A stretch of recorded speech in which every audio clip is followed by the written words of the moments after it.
Assalamualaikum warahmatullahi wabarakatuh. Sahabat Babar Official beriman, bagaimana kabarnya? Semoga kita selalu dalam lindungan Allah Subhanahu wa Ta'ala dan dilancarkan rezekinya. Amin amin ya rabbal alamin.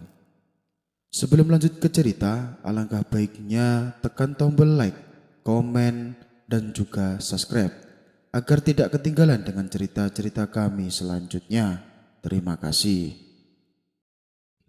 Abu Nawas makam keramat. Biasanya ketika ada sebuah makam keramat yang diziarahi banyak orang, hal itu disebabkan karena di tempat itu dikuburkan seorang yang alim, atau bisa juga seorang pahlawan yang berjasa di negerinya. Tujuan para peziarah pun berbeda-beda. Ada yang sekedar mendoakan, ada pula yang meminta keberkahan. Dan kali ini akan menceritakan kisah lucu tentang Abu Nawas dan makam keramat. Kisah ini berawal ketika Abu Nawas silaturahmi ke rumah sahabatnya yang berada di kampung seberang. Sepulangnya dari sana, Abu Nawas diberi hadiah seekor keledai sebagai kenang-kenangan. Beberapa hari kemudian, Abu Nawas mendengar kabar bahwa sahabatnya itu meninggal dunia. Sedihlah hati Abu Nawas. Ia tak menyangka sahabatnya yang sangat ia cintai pergi begitu saja, cepat meninggalkan dunia. Untuk mengobati rasa kehilangannya, Abu Nawas merawat dengan baik keledai pemberian sahabatnya itu. Sebab keledai inilah satu-satunya kenangan yang membuat dirinya selalu teringat akan sahabatnya. Abu Nawas memperlakukan si keledai dengan sepenuh hati, layaknya ia memperlakukan sahabatnya yang telah meninggal itu. Tidak berselang lama, Abu Nawas kembali dirundung duka. Keledai pemberian sahabatnya juga ikut mati. Ia pun lalu menguburkan di samping sahabatnya yang telah meninggal. Setelah usai mengubur, Abu Nawas bersimpuh di pusara sambil meratapi keledainya. Untuk beberapa lama, Abu Nawas terlihat khusyuk berdoa dengan bercucuran air mata. Di saat situasi demikianlah lewatlah rombongan warga melintas di tempat itu. Mereka berpikir pasti yang dimakamkan tersebut adalah makam orang suci. Sebab Abu Nawas yang terkenal alim dan pintar saja sampai rela datang ke kampung mereka hanya untuk menziarahi makam itu. Apalagi ketika mereka melihat Abu Nawas tampak sedih sampai sebegitunya meratapi kepergian orang di makam itu. Rombongan warga ini lalu berhenti dan ikut berdoa di makam tersebut. Ada yang meminta keberkahan, ada pula yang berdoa agar hajatnya terkabul. Tentu saja hal ini membuat Abu Nawas kaget. "Hei, apa yang kalian lakukan?" tanya Abu Nawas heran. "Kami juga ingin mendapatkan keberkahan seperti dirimu. Kami yakin kalau makam ini adalah bukan makam orang sembarangan," jawab mereka. Bertambah kagetlah Abu Nawas mendengarnya. Kemudian Abu Nawas memberitahu bahwa kuburan tersebut bukanlah kuburan siapa-siapa, melainkan kuburan keledai miliknya, tapi mereka tak mempercayainya. "Mana mungkin ini makam keledai? Buktinya kamu sampai sebegitu sedihnya. Kamu pasti ingin mencari keuntungan dari makam ini hanya untuk dirimu saja," ujar mereka. Abu Nawas sudah berkali-kali meyakinkan mereka, tapi mereka tidak menghiraukannya, yang akhirnya membuat Abu Nawas kewalahan. Ia pun akhirnya menyerah dan meninggalkan kampung tersebut. Bertahun-tahun kemudian, Abu Nawas diajak kawannya jalan-jalan mengunjungi kampung tempat keledai Abu Nawas dimakamkan. Sesampainya di sana, Abu Nawas dan kawannya merasa heran. Kenapa ada banyak orang mengunjungi sebuah makam? Ratusan orang terlihat antri bergantian menziarahi makam tersebut. Abu Nawas dan kawannya pun menjadi penasaran. Mereka berdua ingin mengetahuinya. "Makam siapa yang kau kunjungi?"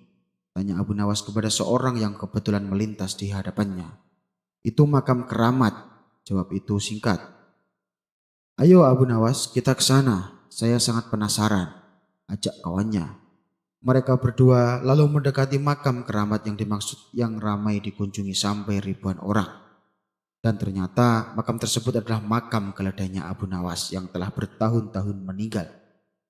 Melihat hal itu spontan Abu Nawas tertawa terpingkal-pingkal. "Hei Abu Nawas, kenapa kamu tertawa? Apa ada yang lucu?" ujar kawannya heran. Kamu tahu tidak, makam siapa itu? Tanya Abu Nawas. Memangnya kamu tahu? Kata kawannya balik bertanya. Tentu saja saya tahu, aku sangat mengenali makam itu, jawab Abu Nawas. Abu Nawas pun menceritakan kisah tentang makam keledai pemberian sahabatnya. Mendengar cerita Abu Nawas, kawannya itu seketika ikut tertawa terpingkal-pingkal. Tingkah Abu Nawas dan kawannya ini membuat ratusan peziarah merasa terganggu dan menganggap Abu Nawas mengolok-olok makam keramat. Orang-orang lalu menegur Abu Nawas agar menjaga sikap. Tapi Abu Nawas justru malah tertawa lebih kencang. Tentu saja hal ini membuat orang-orang emosi. Mereka segera menangkap Abu Nawas dan hendak memukulinya. Tunggu dulu, kalian jangan cepat emosi. Kalian tahu tidak, makam yang kalian anggap keramat itu bukan makam orang alim, tapi makam keledaiku yang mati. Aku sengaja menguburkannya di situ. Kalau kalian tidak percaya, gali saja kuburan itu. Kalau saya berbohong, silahkan kalian boleh membunuh saya, ucap Abu Nawas. Ratusan orang hadir saling tatap satu sama lain. Ada yang percaya, ada pula yang tidak percaya. Akhirnya untuk membuktikan ucapan Abu Nawas, mereka beramai-ramai menggali tanah makam tersebut. Dan ternyata memang benar. Yang mereka temukan adalah tulang belulang seekor keledai. Kemudian salah seorang warga bertanya kepada Abu Nawas, kenapa bisa seperti ini Abu Nawas? Abu Nawas pun lalu menjelaskan awal mulanya dan kenapa keledainya dimakamkan di kampung mereka itu.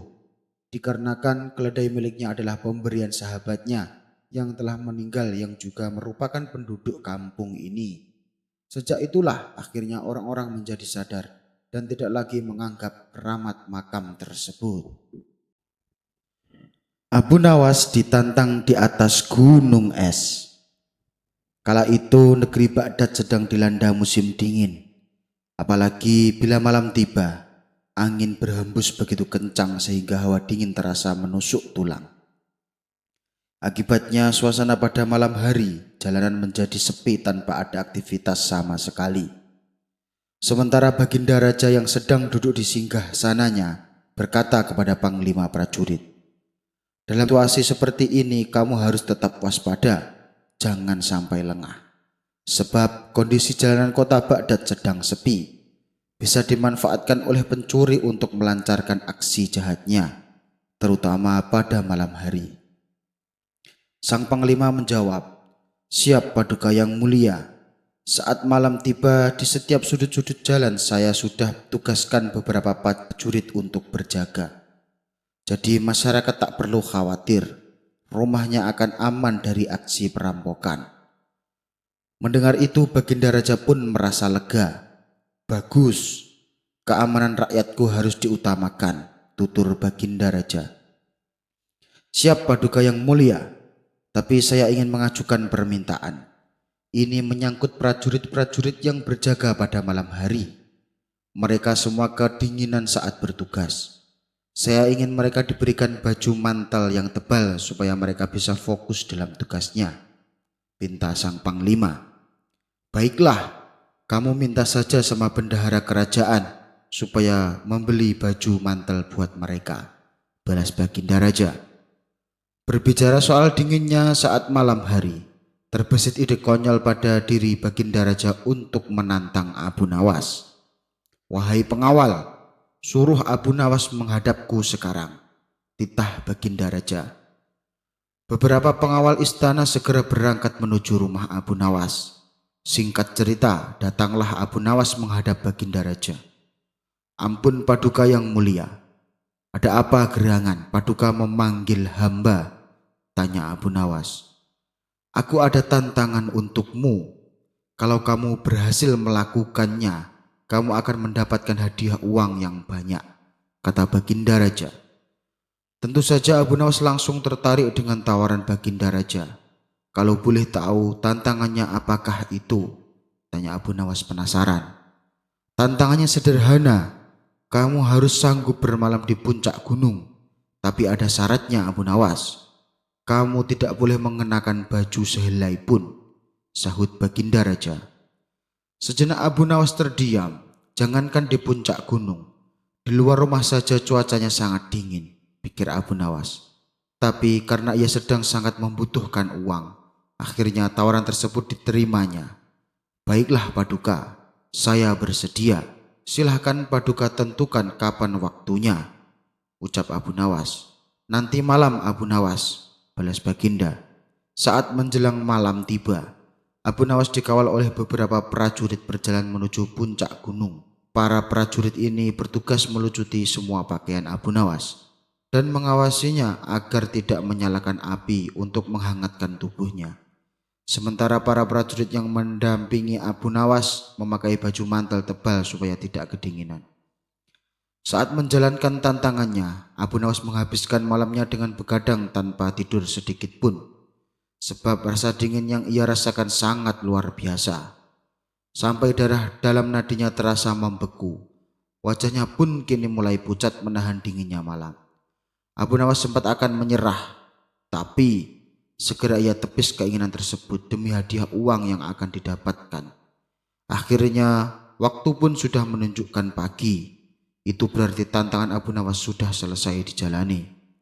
Betapa gembiranya hati Abu Nawas karena berhasil menjalankan tantangannya tersebut. Kemudian Abu Nawas dan para prajuritnya kembali ke istana untuk menghadap ke Baginda Raja. Baginda Raja menjadi heran. Abu Nawas bisa bertahan dan berhasil menjalankan tantangannya. Hebat kau Abu Nawas. Apa yang kau rasakan tadi malam? Tanya Baginda Raja. Abu Nawas pun menceritakan hal mengerikan yang menimpa dirinya. Saya hampir mati kedinginan Paduka, jelas Abu Nawas. Apakah di malam itu kau tidak melihat cahaya api dari jauh maupun dekat? Tanya Baginda Raja kembali. Tentu saja saya melihatnya Paduka. Saya melihat ada cahaya obor tapi remang-remang dari salah satu rumah perkampungan yang berada di bawah kaki gunung, jawab Abu Nawas. Mendengar itu Baginda Raja tertawa. Berarti kamu gagal Abu Nawas. Pantasan saja kamu kuat bertahan, ternyata kamu menghangatkan tubuhmu dengan cahaya obor api itu, ujar Baginda Raja. Maksud Paduka? Tanya Abu Nawas heran. Ya, kamu gagal dan kamu tidak berhak mendapatkan hadiah, kata Baginda Raja menjelaskan. Abu Nawas pun langsung merah mendengarnya, tapi tak berani menunjukkan kepada Baginda Raja. Ia hanya terdiam menahan emosi. Kurang ajar, aku telah ditipu, gerutu Abu Nawas. Abu Nawas pun terpaksa pulang tanpa membawa hadiah. Sejak saat itu Abu Nawas terus memikirkan cara untuk membalaskan perlakuan Baginda Raja. Hingga pada suatu hari Abu Nawas mendapatkan ide yang cemerlang. Ia pun segera menyusun rencananya dengan menghadap Baginda Raja. Paduka yang mulia, bila Paduka berkenan saya mengundang Paduka untuk makan siang di rumah saya, kata Abu Nawas. Benarkah itu? Masakan apa yang akan engkau hidangkan? Tanya Baginda Raja. Sop bebek buatan saya Paduka, balas Abu Nawas. Seketika Baginda Raja langsung mengiyakan, mengingat Abu Nawas terkenal jago masak. Apalagi bila masakan sop bebek lezatnya bukan main. Tapi sayangnya Abu Nawas selalu menolak manakala dirinya diminta Baginda untuk memasak. Dan kali ini adalah kesempatan langka baginya untuk bisa menikmati kembali sop bebek buatan Abu Nawas. Baiklah Abu Nawas, ayo kita ke rumahmu sekarang, pinta Baginda Raja. Sesampainya mereka di rumah Abu Nawas, di halaman rumahnya sudah disediakan meja makan dan kursi. Baginda Raja pun duduk di situ bersama Abu Nawas, sembari menunggu waktu makan siang. Abu Nawas menceritakan beberapa kisah jenakannya yang membuat Baginda Raja tertawa. Paduka yang mulia, ini sudah waktunya makan siang. Saya mau ke belakang dulu untuk memasak, ucap Abu Nawas. Tidak lama kemudian Abu Nawas kembali menemui Baginda Raja. Mana makanannya Abu Nawas? Tanya Baginda Raja. Belum matang Paduka, tunggulah beberapa saat, jawab Abu Nawas. Mereka berdua pun kembali mengobrol. Sesekali Abu Nawas masuk ke belakang untuk menengok masakannya yang dibuat. Namun sampai waktu menjelang sore masakan tersebut masih belum juga matang. Baginda Raja pun mulai tak kuasa menahan rasa laparnya. "Kenapa lama sekali Abu Nawas? Aku sudah tidak kuat menahan laparku," ucap Baginda Raja. "Sabar Paduka, mungkin sebentar lagi juga matang," balas Abu Nawas. "Kamu dari tadi bilang seperti itu, tapi sampai sekarang belum juga matang," ujar Baginda Raja mulai emosi. Karena tak kuasa menahan rasa lapar, akhirnya Baginda Raja masuk ke belakang melihat masakan sop bebek yang sedang dibuat. Betapa terkejutnya Baginda Raja. Ia melihat panci sop bebek digantung yang jaraknya 1 meter di atas tungku api. "Apa-apaan ini Abu Nawas? Kamu mau mempermainkan saya ya?" bentak Baginda Raja. "Memangnya kenapa? Ada apa Paduka? Bukankah saya sudah memasaknya dengan benar?" jawab Abu Nawas pura-pura tidak tahu. "Mana mungkin sop bebek bisa matang? Tungku apinya saja jauh dari panci," balas Baginda Raja. "Apakah Paduka lupa? Dulu waktu saya ditantang bermalam di puncak gunung, saya dinyatakan gagal karena menurut Paduka saya menghangatkan diri dengan cahaya obor api milik warga yang ada di bawah kaki gunung. Kalau menurut Paduka jarak jauh itu saja bisa menghangatkan badan, apalagi api yang hanya berjarak 1 meter. Makanya saya memasak sop bebek dengan cara seperti itu. Saya yakin Paduka pasti percaya. Suatu saat pasti sop bebeknya akan matang," kata Abu Nawas menjelaskan. Mendengar itu Baginda Raja yang tadinya emosi menjadi tertawa. "Cara kamu membalas memang cerdik Abu Nawas," puji Baginda Raja. Kemudian menebus kesalahannya, Baginda Raja memberikan hadiah uang kepada Abu Nawas atas keberhasilannya sewaktu malam di puncak gunung es.